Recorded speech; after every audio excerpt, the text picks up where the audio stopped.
स्थानीय पोलीस अधीक्षक संदीप गुगे यांनी स्थानिक गुन्हे अन्वेषण शाखेस मालमत्तेविरुद्धचे गुन्हे करणाऱ्या इसमांची माहिती काढून त्यांच्यावर कारवाई करून मालमत्तेचे गुन्हे उघडकीस आणण्याचे आदेश दिले होते।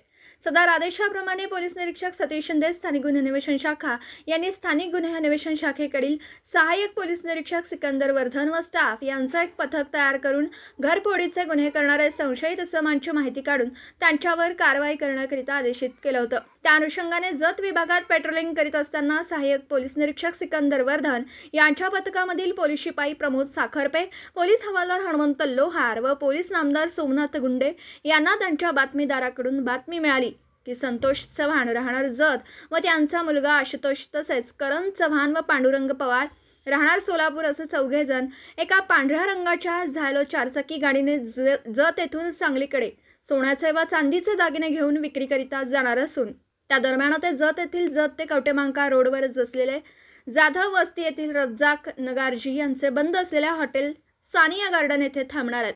नमूद पथक हे मिळालेल्या बातमीप्रमाणे जत येथील जत ते कवटेमहांकाळ रोडवर असलेल्या जाधव वस्ती येथील रज्जाक नगरजी यांच्या बंद असलेल्या हॉटेल सानिया गार्डन येथे रोडवर व परिसरात सापळा लावून थांबले असता जत रोडने एक पांढऱ्या रंगाची झायलो चारचाकी गाडी बंद असलेल्या हॉटेल सानिया गार्डन जवळ येऊन थांबली। तसा तिचा बातमीप्रमाणे संशय आल्याने सहाय्यक पोलीस निरीक्षक सिकंदर वर्धन व पथक सदर गाडीजवळ जाऊन गाडीतील 4 इसमांना पळून जाण्याची संधी न देता ताब्यात घेऊन त्यांना त्यांचं नाव गाव विचारलं।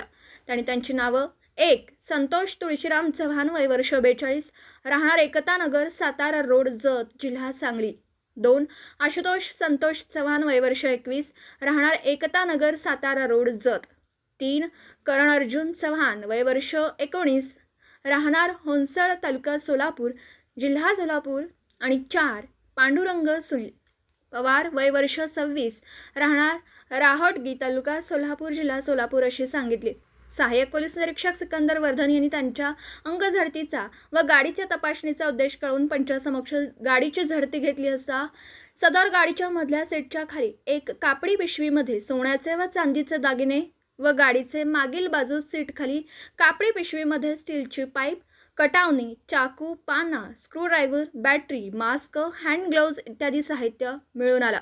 त्यांच्याकडे सदर मालाबाबत विचारणा केली असता त्यांनी गेल्या काही महिन्यात जत, विटा, इस्लामपूर, चिंचणी, वांगी व आटपाडी परिसरात बंद घरं तसेच दुकानं फोडून घरफोडी चोरी केली असून त्या गुन्ह्यातील चोरीचा मुद्देमाल विकण्यासाठी घेऊन जात असल्याबाबत कबुली दिली। सदर माल व केलेले गुन्हे या अनुषंगाने जत, विटा, चिंचणी, वांगी, इस्लामपूर व आटपाडी पोलीस ठाण्याचा क्राईम अभिलेख तपासला असता वरील प्रमाणे गुन्हे दाखल असल्याची खात्री झाली। लागली सदरचा माल पुढील तपासकामी सहाय्यक पोलीस निरीक्षक सिकंदर वर्धन यांनी पंचासमक्ष जप्त केला। आरोपी संतोष तुळशीराम चव्हाण हा रेकॉर्डवरील गुन्हेगार असून त्याच्यावर जत पोलीस ठाणे व कर्नाटक राज्यात घरफोडी व चोरीचे गुन्हे दाखल आहेत। सदर आरोपी व जप्त मुद्देमाल पुढील तपासाकामी जत पोलीस ठाण्याकडे वर्ग करण्यात आला असून पुढील तपास जत पोलीस ठाणे करीत आहे।